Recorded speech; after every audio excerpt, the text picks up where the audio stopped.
Today we're talking Tesla in China. Is that a stumbling block for a potential future merger with SpaceX? And as always, AI cost declines keep falling rapidly. Brett, Elon out there saying this is not an issue. What are your thoughts? Is Tesla China a potential landmine in a SpaceX Tesla merger?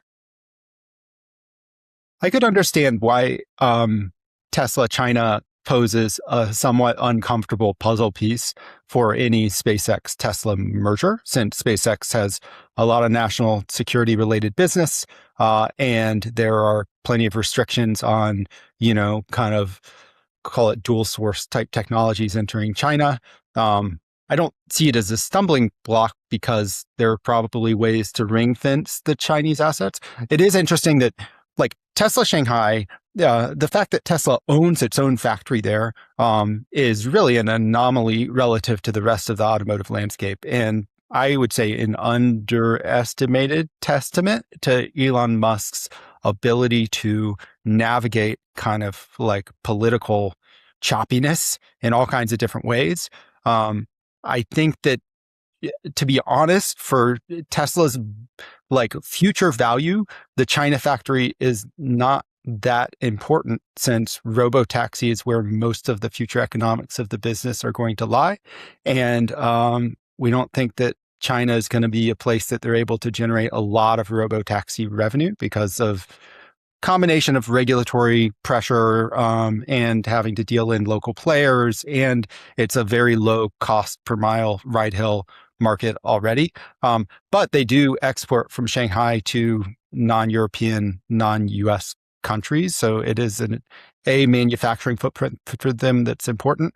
But I think they'll be able to navigate around it. I don't know. What do you think? What do you think, Nick?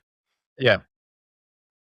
Well, I was going to say, it's who doesn't want it? It's like the US doesn't want it and China doesn't want it. Can you imagine how popular their cars would be if Starlink was integrated into it? And that's certainly something that China doesn't want, but it would be extremely compelling for the Chinese consumer. Do they have to send Starlinks around China?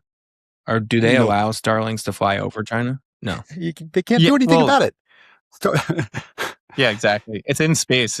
They fly over it. There's just not... do you have to turn them off? Or there's no antenna sales into China. And so you don't let service happen via that route. But as Brett he has a post on it. What are you going to do? You can just shake your fist at the sky.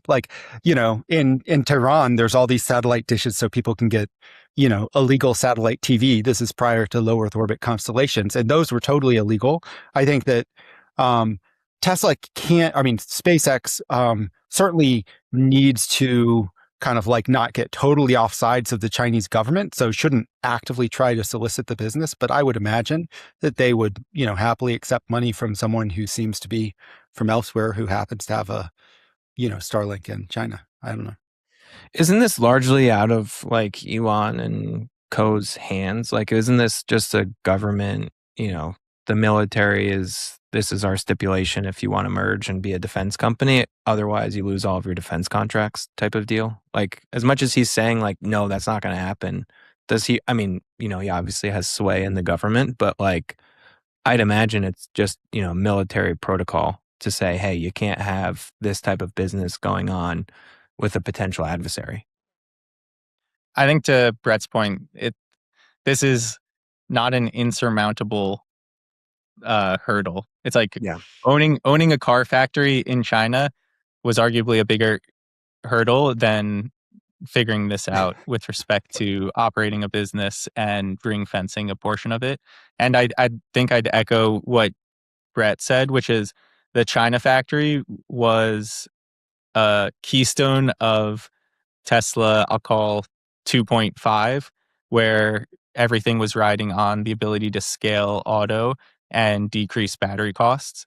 I think we are in Tesla 3.0 right now, which is the transition.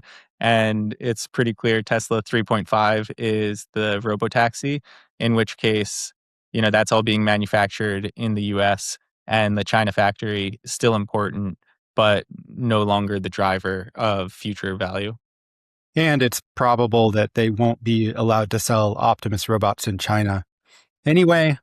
And I think that interestingly, it seems like the Chinese government might be trying to use this to block the merger.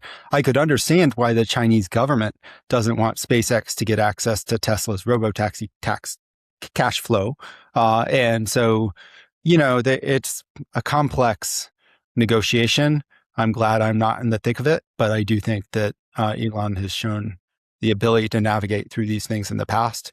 And I think there are plenty of other challenges with like consummating this prospective, rumored but not verified merger. This seems like a smallish wrinkle to me.